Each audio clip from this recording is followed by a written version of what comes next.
Okay, so the last thing that you do on the foot routine was the entire warm up again. Out, back, see, out, back, out, up, down, up, open the wind, down, out, back, out, and then we move on to the next step, okay? So you can start from either leg. Normally the convention is left side for woman, right side for man, okay? But I'm gonna go over here. So watch. The transition is I'm not gonna run around this leg, okay?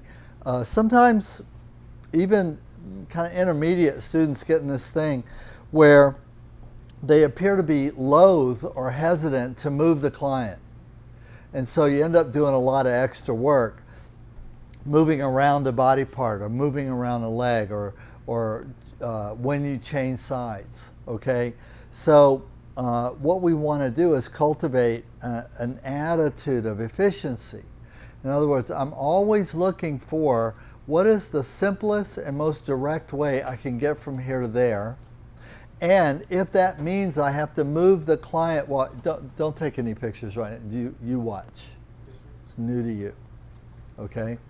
Yeah, if Noe, you want to take a picture, it's fine. But he's never seen this before, so I don't want him taking pictures. Okay, so it is quite common. Again, it's a judgment of level of practice that when I see people doing unnecessary movements, taking an extra step, going an extra mile to get around, then that is actually an indication of a lower level of practice. It's not as efficient as the idea of efficiency, which is, all right, I want to go over here. I want to end up right here, right? So I'm not going to go around this leg. I just pick this leg up right here and I go like this, and I'm there, done, handle. See, why take 3 steps to do what you can do in 1? And you say, well, what's the big deal, Dr. J? What's the big deal?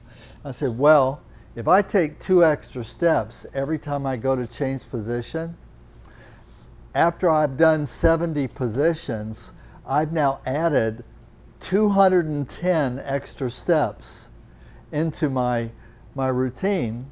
And if you actually do the math, I just added an extra half hour, 45 minutes, just moving around, which is really no benefit to my client at all, right? So again, one of the reasons why we can do shorter sessions when we're advanced is also because we take fewer steps. We waste less energy. We spend more time leaning than pushing, and so on and so forth, which kind of keeps me able to keep going. Okay, now, so whatever side I'm going to come to, okay, and it's nothing personal, I'm on the right side, it doesn't matter, does it? However, I have to keep track of it all the way through. So wherever I start, if I start on the right side, every time I make a transition, I have to start from the right side. If I start from the left side, every time I do a transition, to go back and do the opposite side, I've got to come back to the original side that I started with. It does matter that you cannot switch your starting place back and forth between left and right. And if you do that, you will forget whole sections because there will be no natural inclination to do the next step. In other words, you can't get there from here. Or you'll end up doing one whole side of the body and forgetting one whole side of the body. I've seen that so many times. Well, they did the leg stretching just on the left leg, didn't even do the right leg at all.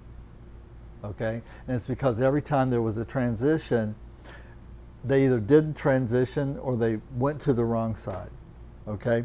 So it's actually something that you learn to keep track of as you go. Okay? Now, first thing is, so we're going to do the leg lines. The first step in the leg lines is to warm up the leg. Okay, so I put one hand here on the ankle. Of course, if there's a problem with the ankle, of course, if there's a problem with the knee, then be careful with your pressure. Don't just dive on top of someone. But you should already know. You know, like I know Rick has an issue with his ankle, so I'm not just going to jump on his ankle just because it's part of the flow, right? All right, so this hand goes right here on top of the foot. This hand goes right here. I'm on the medial leg, right? Most of my pressure is on the medial leg, okay? And I keep my bottom low. Why? The medial leg from this position is on an angle. Do you see that? It's on an angle. If I was going straight down, I would be on the shin bone. The lines are not on the shin bone. The lines are next to the shin bone, first soft spot, okay? The length of the thumb from the first joint to the end of the thumb, right there is line number 2. And the length of the thumb from the first joint to the end of the thumb, right there is line number 3. At the top.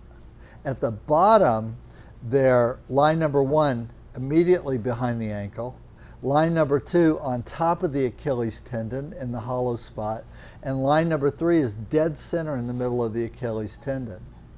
At the top, line number 1 starts in the wingate, okay, starts in the wingate. Line number 2 coming on an angle, sort of mirroring the angle of the inguinal line, okay, not against the inguinal line, but actually in the wingate.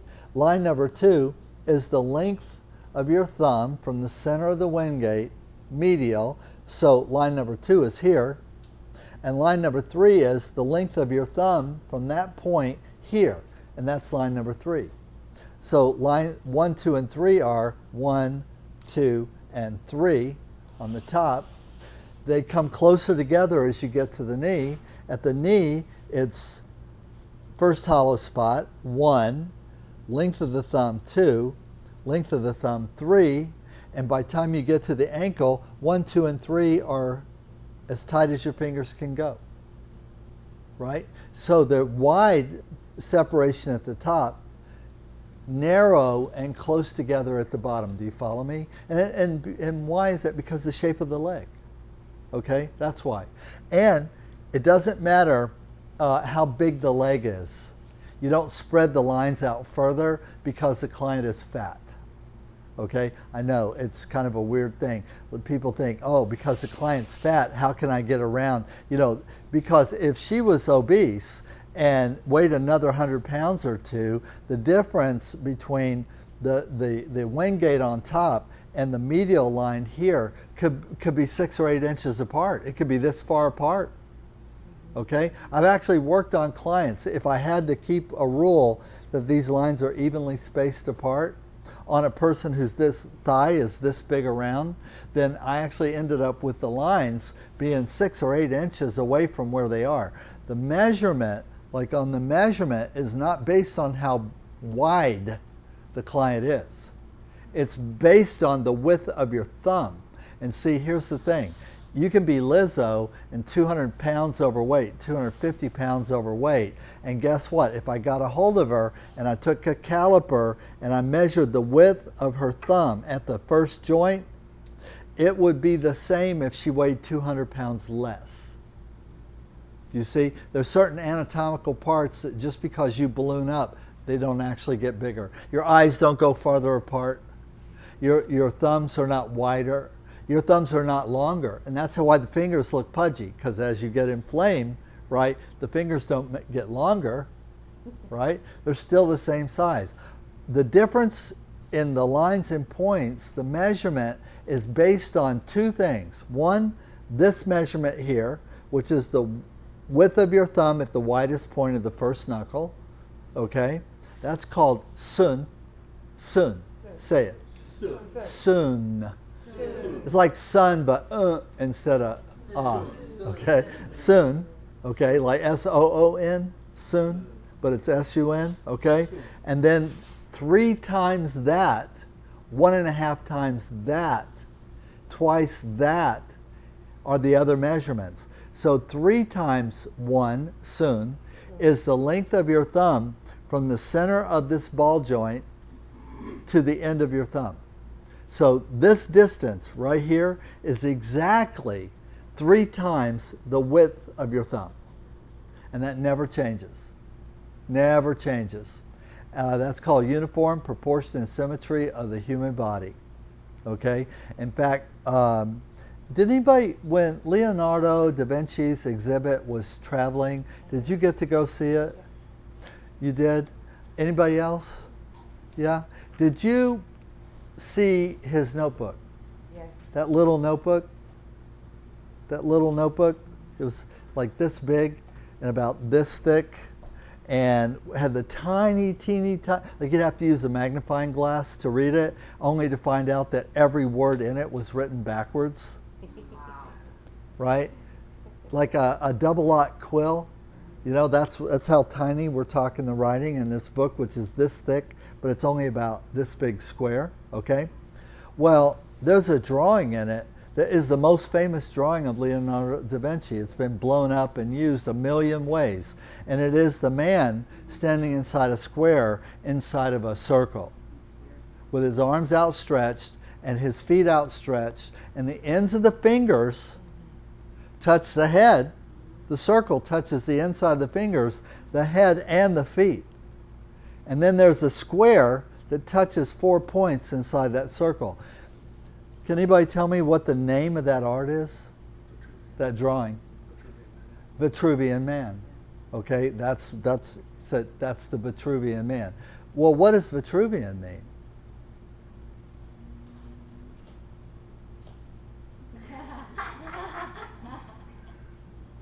Nothing comes to mind. It's not the most common word. It's not the most common word. You know, in fact, probably this is the only occasion you'll ever have to use it. Is it the origin of man? The true man. Sounds like geometrical. Universal. Universal. The universal man. In other words, Sometimes defining humans by their geometry, by their relationship to sacred geometry. Defining humans by there is a uniform proportion and symmetry to the bilateral development of the human being, which is uniform for all human beings, except with some deformity. In fact, when the Voyager, which is now far outside the solar system allegedly, it has a golden album, a golden record on Voyager. There's a plaque also, a golden 24 karat gold plaque mounted on the side of Voyager. And what's on that plaque is Leonardo da Vinci's illustration of the Vitruvian Man. Because it was considered that if some extraterritorial, extrasolar, extra alien species were to find that satellite, that probe, it's really a probe, okay, not a satellite because it just off, you know, that they would be able to identify human beings in the solar system based on that geometry and be able to tell if they're human or not based on that geometry. So it's considered to be biologically absolute, okay? All acupuncture, all Ayurveda marma distribution and points are based on this and this. And then that applied to the length of your shin bone, and the length of your femur, and the length of your tibia, and the length of your tibia, and the length of your humerus, and the length. And for example, I'll give you an illustration. Okay, 2 times too soon is the big measurement used for big body parts. If you put your index finger in your navel, everybody put your index finger in your navel. Okay, now this is too soon. The distance between your index finger and your thumb is 2 times the length of your thumb. You follow me so far? That's what this is. Okay, now, if I put my index finger in my navel and I come up 1 time, I'm on the solar plexus. If I rotate 1 time, I'm in the center of the sternum. If I rotate 1 time, I'm in the cleft of the throat, where the collarbones come together, okay, and where the hyoid bone, you know, below the hyoid, right on the voice bag. Okay, if I come up 1 more time, I'm in the middle of the chin, just between the lip, okay? If I can go up 1 more time, I'm on what? 3rd eye, Ajna chakra, between. If I come up 1 more time, right here, I'm on the crown chakra. And you can keep going. And then eventually with this measurement, and then off in lateral lines, prana nadis and chakra, it's either 1 sun, or it's 1.5 sun, or it's too soon, depending on what the measurement is. But it's all the same. It doesn't matter your age. This is true for newborn babies. This is true for you at the end of your life. This is true if you're overweight. This is true if you're not overweight, if you're muscular, if you're not muscular. I'll give you another one. All right, put your index finger in the fold of your wrist. Okay, fold your wrist to make sure you're in the fold. Okay, you with me? Now, we're going to go 1, 2 up the arm. 1, 2, and you should be dead center in the middle of your elbow. Flex your elbow. You should be dead center in the middle of it. Now we're going to go 1, 2, continue our journey. 1, mid-bicep, 2, mid-deltoid. And what's under that point that I'm pointing to on the deltoid is in fact the glenohumeral joint on the anterior. Okay? And now, if I come up one time on top of the shoulder, that's the midmost point in the trapezius, and if I go one more time, I'm at the base of the cranium. Every time. If you keep the measurement the same. Every time. Every point that I just covered is a vital point. Dead center in the bicep, dead center in the elbow, dead center, this point, like here, look, from your elbow, look, one time, middle of the bicep. Now take your thumb, now keep it that distance. That puts it there. Now watch, just relax your hand and push in, it should be tender. Because that's a vital point. Okay? Now, take your hand, rotate it till you're on the front of the deltoid here, on the shoulder. Okay? Now, let go of your thumb, so just the fingers here, and dig in and make a little, oh, ow, ooh, ow, ooh, ow. You see that sensitive, that point? Because that's a vital point. Okay? Now, take your hand from here and go up on top of your shoulder. Okay? And now get in there with your finger and dig into that point. Oh, ow, ooh, ow, ow. Because that's a vital point. Do you understand? Okay? So we can actually map out all the vital points using this ruler. Right? So all the sin lines, which are prananadis, where they are, how far apart they are, is based on these measurements. Is that interesting? Okay? It is. It'll help you understand that chart, because every point on that chart is allocated to where it's at based on this. Every point on the acupuncture chart has a measurement. Now, on that chart, they're in Chinese, of course. But what's in Chinese there is 1 sun, 1.5 sun, 2 sun, 3 sun from another anatomical landmark. Like ASIS is an anatomical landmark. Okay, so how far is the navel from ASIS? I don't know. Let's look. Oh, it's too soon. The navel's too soon from the ASIS, right? And how low is the pubis symphysis from that point? It's too soon. And you're on the pubis symphysis. How high is the xiphoid process and solar plexus from that? It's too soon. Points that we work in the abdominal routine are 1.5 times the width of the thumb. Do you understand? Okay?